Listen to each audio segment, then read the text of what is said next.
At 22, E. Mateo, became the driver for a wealthy civilian tycoon, unaware that one night would unravel my life.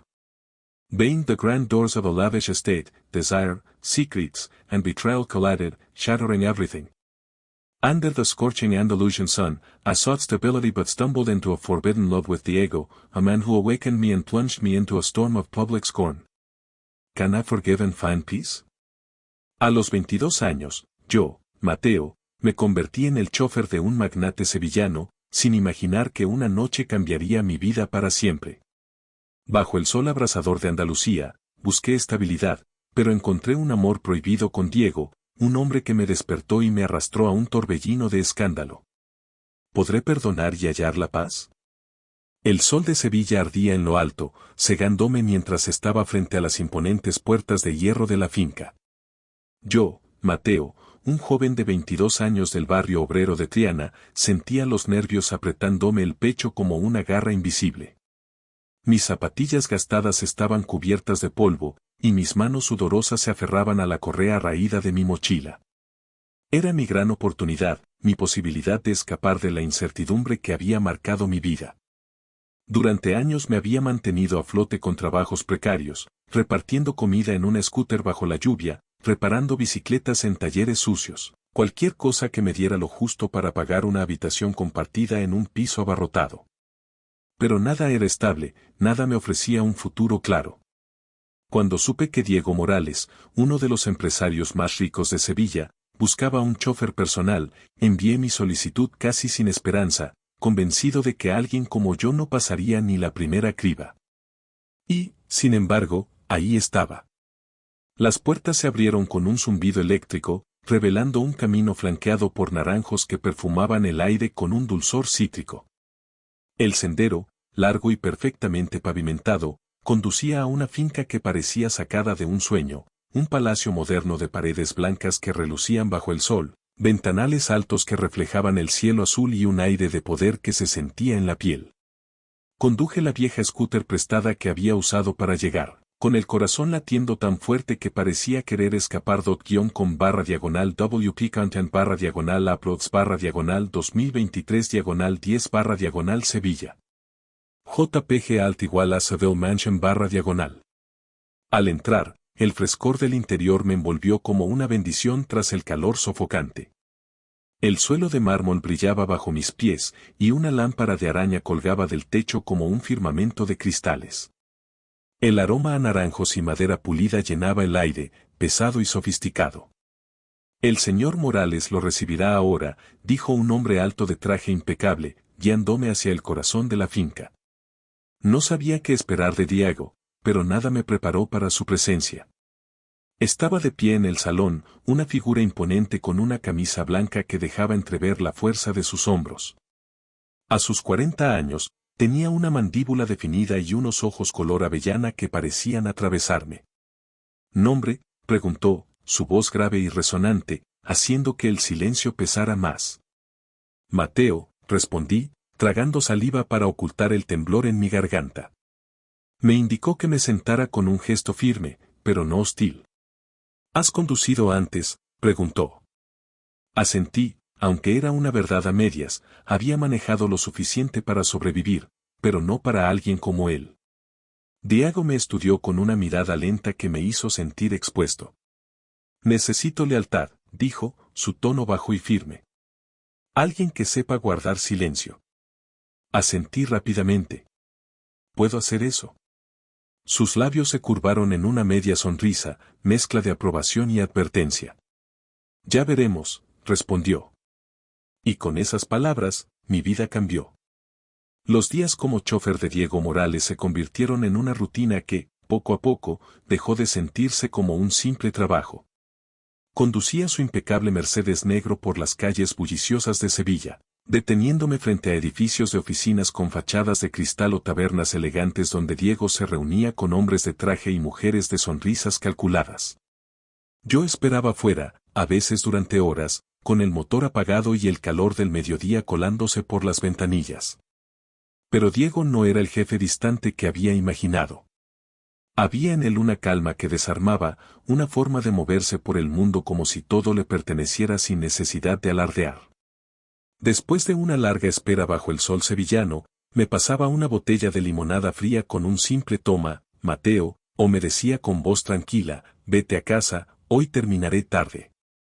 Esos pequeños gestos me sorprendían, porque no los esperaba de alguien cuya vida parecía tan lejana de la mía, un hombre que vivía en una finca rodeada de naranjos y poder.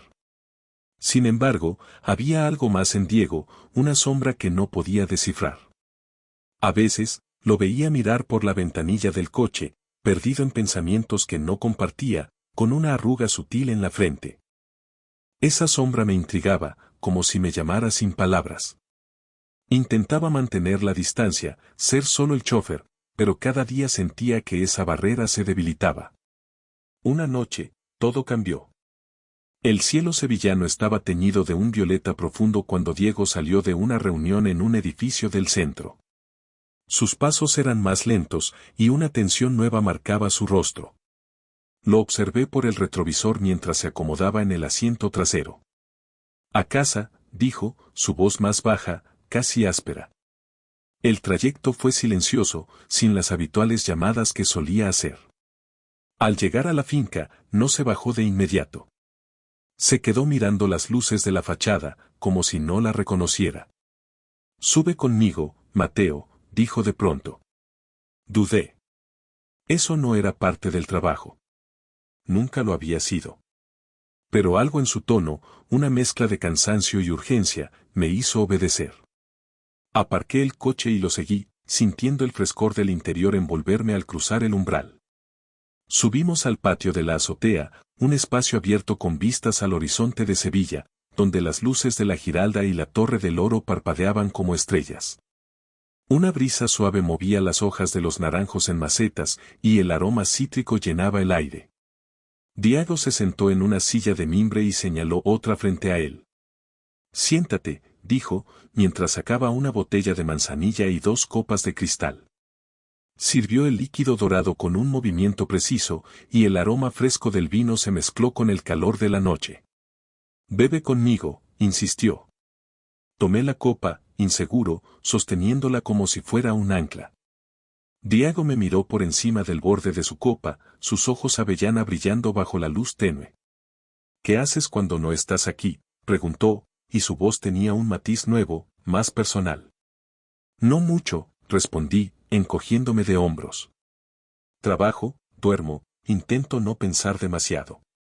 Él sonrió, una curva leve que apenas alcanzó sus ojos. Yo también intento no pensar demasiado, murmuró, y por primera vez vi una grieta en su fachada de control. Hablamos durante horas. Me contó cómo el éxito lo había aislado, cómo su matrimonio con Carmen se había convertido en un pacto vacío, cómo a veces miraba el Guadalquivir desde su oficina y se preguntaba si todo valía la pena. La gente ve el dinero, el poder, dijo, girando la copa entre sus dedos, pero no ven lo que cuesta. Sus palabras resonaron en mí, porque yo también sabía lo que era sentirse solo, aunque mi soledad venía de las calles polvorientas de Triana y las noches sin fin. La brisa trajo el eco lejano de una guitarra sevillana, y el ambiente se volvió más íntimo, más pesado.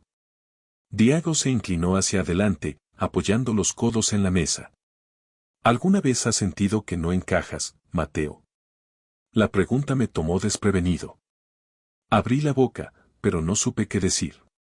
Todo el tiempo, admití finalmente, mi voz apenas un susurro. Él asintió, como si lo entendiera demasiado bien. Entonces, algo cambió. Sus ojos se detuvieron en los míos más tiempo del necesario, y sentí un calor que no podía explicar, un nudo en el estómago que no tenía nombre. No temas lo que no entiendes, dijo en voz baja, casi como si hablara consigo mismo. No me tocó, no hizo nada más que mirarme, pero esa mirada fue suficiente para que mi mundo se tambaleara. Las noches con Diego se convirtieron en un refugio secreto, un mundo que solo existía entre las paredes de su finca sevillana. Tras aquella primera charla en el patio de la azotea, algo cambió entre nosotros. Diego dejó de ser solo mi jefe, se convirtió en alguien que llenaba los silencios de mi vida con palabras que resonaban mucho después de irme. Nos reuníamos a menudo en su estudio, un espacio amplio con estanterías de madera oscura repletas de libros antiguos y una ventana que dejaba entrar la luz plateada de la luna. Allí, entre el aroma a naranjos que se colaba desde el patio y el eco lejano de una guitarra sevillana, hablábamos durante horas. Diego me confesaba el agotamiento de sus negocios, las cadenas de las expectativas sociales, como su matrimonio con Carmen se había reducido a una rutina fría y distante. Yo, a mi vez, le abría mi alma, el miedo a no encajar, el peso de no saber quién era realmente, la sensación de que mi vida en Triana nunca sería suficiente. Cada conversación era un puente que nos acercaba, una cuerda invisible que se tensaba con cada palabra. Nunca cruzamos una línea física, pero el aire entre nosotros estaba cargado de algo que no podía nombrar. Los ojos avellana de Diego se detenían en los míos con una intensidad que me robaba el aliento. Sus preguntas, ¿qué quieres de la vida, Mateo? ¿Qué te quita el sueño? Me obligaban a mirarme de una forma nueva. Siempre había creído que mi camino era claro, trabajar duro, encontrar una chica, construir una vida sencilla. Pero con Diego, esas certezas comenzaron a desmoronarse. No sabía qué significaba eso, y una parte de mí temía descubrirlo. Sin embargo, otra parte, más fuerte, más curiosa, no podía alejarse. Cada vez que dejaba la finca, sentía un vacío que no podía explicar, como si dejara atrás una pieza de mí mismo. Pero esa calma frágil no podía durar. Una noche, todo se derrumbó. Era tarde, el cielo sevillano estaba oscuro, y el silencio de la finca era tan profundo que podía oír los latidos de mi corazón. Diego me había llamado al estudio, como tantas otras veces. Ven, dijo por teléfono, su voz grave y urgente. Carmen está fuera esta semana. Cuando llegué, él ya estaba allí, sentado en un sillón de cuero con una copa de manzanilla en la mano. La luz de una lámpara antigua dibujaba sombras en su rostro, y había en él una vulnerabilidad que no había visto antes. Me indicó que me sentara frente a él, y comenzamos a hablar. A veces pienso en dejarlo todo, confesó, mirando la copa como si contuviera todas sus respuestas. Los negocios, esta finca, todo. Pero entonces, ¿qué quedaría de mí? Lo miré, buscando palabras que no encontré. Quedarías tú, dije finalmente, y él levantó la vista, sorprendido. Por un instante, el silencio nos envolvió, pesado y lleno de posibilidades. Entonces, el desastre llegó sin aviso. La puerta del estudio se abrió de golpe, y allí estaba Carmen. Su figura, recortada contra la luz del pasillo, era como una tormenta a punto de estallar. Sus ojos, llenos de furia, saltaron de Diego a mí y de nuevo a él. ¿Qué es esto?, gritó, su voz cortando el aire como un cuchillo. Dejó caer el bolso que llevaba, y el sonido resonó en la habitación. Diego se puso de pie de inmediato, su calma habitual rota por el pánico. Carmen, no es lo que piensas, intentó decir, pero ella no lo dejó terminar. No me mientas, exclamó, dando un paso adelante. ¿Crees que no veo lo que pasa? Me has traicionado en mi propia casa. Su mirada se posó en mí, y sentí un escalofrío recorrer mi espalda. ¿Y tú, Siseo, quién te crees que eres para meterte en mi vida? No supe qué responder. Las palabras se me atoraron en la garganta. Intenté levantarme, pero Diego me detuvo con un gesto. Déjame manejar esto, murmuró, su voz tensa. Carmen no se calmó. Has destruido todo, gritó, y su voz se quebró en un sollozo furioso. Luego se dio la vuelta y salió corriendo, dejando un silencio que pesaba más que sus palabras. Diego se dejó caer en el sillón, pasándose una mano por el rostro. Vete, Mateo, dijo finalmente, sin mirarme. Esto no debería haber pasado. Me quedé helado, atrapado entre el deseo de quedarme y la certeza de que no había lugar para mí allí. ¿Qué hacemos ahora?, pregunté, mi voz apenas audible. Él negó con la cabeza. No lo sé. Solo vete. Salí del estudio con el corazón en un puño, el eco de los gritos de Carmen resonando en mi mente. Sabía que nada volvería a ser igual. Salí de la finca sevillana esa noche con el corazón hecho añicos, el eco del grito de Carmen resonando en mi cabeza como un tambor que no cesaba. Las calles de Sevilla estaban silenciosas, bañadas por la luz ámbar de las farolas, pero yo apenas las veía. Caminé sin rumbo, dejando que la brisa fresca de la madrugada me envolviera, intentando darle sentido a lo que había pasado. Diego me había pedido que me fuera, y aunque sus palabras fueron suaves, cortaron como un cuchillo. No sabía qué esperaba de él en ese momento, tal vez que me defendiera, que me pidiera quedarme, pero su silencio me dejó solo con mis pensamientos. Por primera vez, sentí el peso de lo que habíamos construido. No era solo una amistad, no era solo lealtad, era algo más profundo, algo que me asustaba y me atraía al mismo tiempo, algo que no podía nombrar sin que mi mundo se tambaleara. Al día siguiente, mi teléfono sonó. Era Diego. Su voz estaba cargada de una tensión que no reconocí. Carmen presentó una denuncia, dijo, cada palabra pesada como una piedra.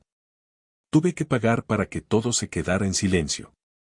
Pero no puedes volver aquí, Mateo. Es mejor así. Colgó antes de que pudiera responder, y el vacío que dejó su voz fue más grande que el que sentí al salir de la finca. Perdí el trabajo, por supuesto, pero eso no era lo que me dolía.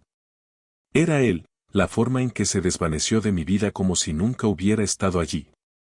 No hubo despedida, no hubo explicaciones, solo el sonido de la línea muerta y la certeza de que todo había terminado. Decidí huir. Empaqué lo poco que tenía, una mochila con ropa, algo de dinero ahorrado, y tomé un tren a Valencia. Necesitaba alejarme de Sevilla, de las calles perfumadas de azahar que me recordaban a Diego, de la finca que había sido un refugio y ahora era una herida abierta. Cuando llegué, Valencia me recibió con su bullicio, el murmullo de las olas en la Malvarrosa, el aroma a sal y paella, el eco de las campanas de la catedral. Alquilé una habitación pequeña en el barrio del Carmen, un lugar estrecho con paredes húmedas y una ventana que apenas dejaba entrar la luz. Intenté empezar de nuevo, buscando trabajos como repartidor o en bares, cualquier cosa que me mantuviera ocupado, pero no podía escapar de mí mismo. Las noticias viajaron rápido. Alguien en Sevilla, quizás un vecino curioso de Triana, se enteró de lo sucedido. Los rumores llegaron a mi familia, y una tarde recibí un mensaje de mi madre. «Es verdad lo que dicen», escribió, su tono seco y cortante. Intenté explicarme, llamé a casa con el corazón en la garganta, pero ella no quiso escucharme. «No sé quién eres ya», dijo antes de colgar, y sus palabras me dejaron temblando. Mis amigos, los pocos que tenía, también se alejaron. Algunos dejaron de responder mis mensajes, otros me miraban con una mezcla de lástima y desprecio cuando nos cruzábamos por casualidad. El mundo que había conocido se desmoronaba, y yo estaba atrapado en los escombros, preguntándome qué había hecho mal. Caminaba por las calles estrechas del Carmen cada noche, dejando que el ruido de la ciudad llenara el silencio dentro de mí. Me sentaba en bancos junto al puerto, mirando las olas romper contra las rocas, y me hacía las mismas preguntas una y otra vez. ¿Quién era yo ahora? ¿Había sido un error sentir lo que sentí por Diego? Siempre había pensado que mi vida sería simple, trabajar, casarme con una chica, seguir las reglas que todos seguían. Pero él había roto esas reglas sin siquiera intentarlo, y ahora no sabía cómo volver atrás. Había momentos en que lo odiaba por arrastrarme a esto, por mostrarme una parte de mí que no estaba listo para enfrentar. Pero luego recordaba su voz, la forma en que me miraba como si realmente me viera, y el odio se convertía en algo más suave, más confuso, un anhelo que no podía apagar. El tiempo pasaba lento, como si cada día fuera una prueba que debía superar. Encontré un trabajo estable en un taller de scooters, reparando motores y ajustando frenos, y poco a poco comencé a respirar de nuevo. Pero las noches eran lo peor. Me acostaba en mi cama estrecha, mirando el techo agrietado, y los recuerdos volvían sin permiso, las charlas en el estudio, la luz de la luna en el patio, el instante en que Carmen irrumpió y todo se vino abajo. Me preguntaba si Diego alguna vez pensaba en mí, si sentía el mismo vacío que yo llevaba en el pecho. No tenía respuestas, Solo preguntas que giraban en mi cabeza como un torbellino. Habían pasado 5 años desde aquella noche en la finca de Sevilla, 5 años desde que dejé atrás a Diego y el caos que marcó mi vida. Valencia se había convertido en mi hogar, un lugar donde las heridas del pasado sanaban lentamente bajo el sol mediterráneo. A los 27 años, trabajaba en una empresa de logística, un empleo estable que me permitió alquilar un pequeño apartamento cerca del puerto, con vistas al mar que se extendía como una promesa infinita. Había reconstruido mi vida paso a paso, hice nuevos amigos que no conocían mi historia, aprendí a disfrutar de las tardes paseando por los jardines del Turia, y poco a poco dejé de mirar atrás con tanta tristeza. Pero algunas noches, cuando el viento traía el olor salado del mar y las luces de Valencia brillaban como un reflejo de mis recuerdos, mi mente volvía a él. Diego, su voz, sus ojos avellana, la forma en que me hacía sentir visto en un mundo que apenas me notaba. No lo odiaba ya. El tiempo había suavizado el dolor, dejando en su lugar una mezcla de gratitud y melancolía. Una tarde, mientras tomaba un café en una terraza junto al paseo marítimo, mi teléfono vibró con un número desconocido. Dudé antes de contestar, pero algo me empujó a hacerlo. Mateo, dijo una voz al otro lado, y mi corazón dio un vuelco. Era Diego. Necesito verte. Su tono era diferente, más cansado, más frágil. Quedamos en encontrarnos en un lugar discreto, una playa tranquila al norte de Valencia, donde las olas rompían suavemente contra la arena dorada. Llegué primero, sintiendo la brisa salada en mi rostro mientras esperaba junto a un banco de madera desgastado. Entonces lo vi. Diego salió de un coche oscuro, vestido con una camisa blanca sencilla que contrastaba con la imagen imponente que recordaba. A sus 45 años, había envejecido, las líneas en su rostro eran más profundas, y su cabello tenía mechones grises que no estaban allí antes. Pero sus ojos seguían siendo los mismos, intensos y penetrantes, como si aún pudieran leerme por dentro. Nos quedamos en silencio un momento, mirándonos como si intentáramos recordar quiénes éramos el uno para el otro. Fue él quien habló primero. Lo perdí todo, dijo, su voz baja y ronca. Carmen se fue. El divorcio me costó más de lo que imaginé. Vendí gran parte de los negocios y me mudé lejos de Sevilla. Hizo una pausa, mirando el mar, pero lo que más me pesa es haberte perdido a ti. Sus palabras me golpearon como una ola inesperada, y por un instante no supe qué sentir. No me perdiste, respondí finalmente, aunque mi voz tembló. Me dejaste ir. Él sonrió, una sonrisa amarga que no llegó a sus ojos. No tuve opción, Mateo. El mundo en el que vivía no nos habría dejado ser. Caminamos por la playa, dejando que el sonido de las olas llenara los huecos entre nuestras palabras. Me contó cómo había pasado los últimos años buscando un propósito, cómo la soledad lo obligó a enfrentarse a sí mismo. Nunca te dije lo que sentía, murmuró, deteniéndose para mirarme. Te quería, Mateo, más de lo que las palabras pueden explicar. Su confesión me dejó sin aliento. Había imaginado esas palabras tantas veces en mis noches de insomnio, pero escucharlas ahora era diferente. Yo también te quería, admití, y decirlo en voz alta fue como soltar una carga que había llevado demasiado tiempo. Nos miramos, y por un instante el pasado volvió, las charlas en el estudio, las noches en el patio de la azotea, la chispa que encendió algo nuevo en mí. Pero ambos sabíamos que este encuentro no era un nuevo comienzo. Diego extendió una mano, y la tomé brevemente, sintiendo el calor de su piel contra la mía. ¿Qué harás ahora?, pregunté. Él suspiró. Seguir adelante, supongo. Encontrar un lugar donde pueda ser yo mismo. Asentí, porque yo también había encontrado ese lugar, aunque me costó años de lucha. Gracias, dije, mi voz apenas un susurro, por mostrarme quién podía ser. Él asintió, y en sus ojos vi un destello de paz. Nos despedimos con un abrazo corto, fuerte, y luego me alejé, dejando que la arena crujiera bajo mis pies mientras él se perdía en la distancia. Los meses siguientes fueron un renacimiento. Empecé a colaborar con una organización local que apoyaba a jóvenes LGTB, compartiendo mi historia con chicos que, como yo, buscaban aceptarse a sí mismos. Encontré fuerza en ayudar a otros, en ver cómo mis palabras podían ser un faro en su oscuridad. Una noche, sentado en mi balcón con una taza de té, miré las luces del puerto y sonreí. Amar a Diego había sido un torbellino, un incendio que me rompió y me reconstruyó. No sentía vergüenza por lo que había pasado, sino gratitud. Él me enseñó que el amor no sigue reglas, que es un acto de valentía, un salto al vacío que vale la pena dar. Susurré un gracias, Diego, al viento, y por primera vez en mucho tiempo me sentí en paz. La vida seguía, y yo estaba listo para caminar hacia adelante, siendo finalmente yo.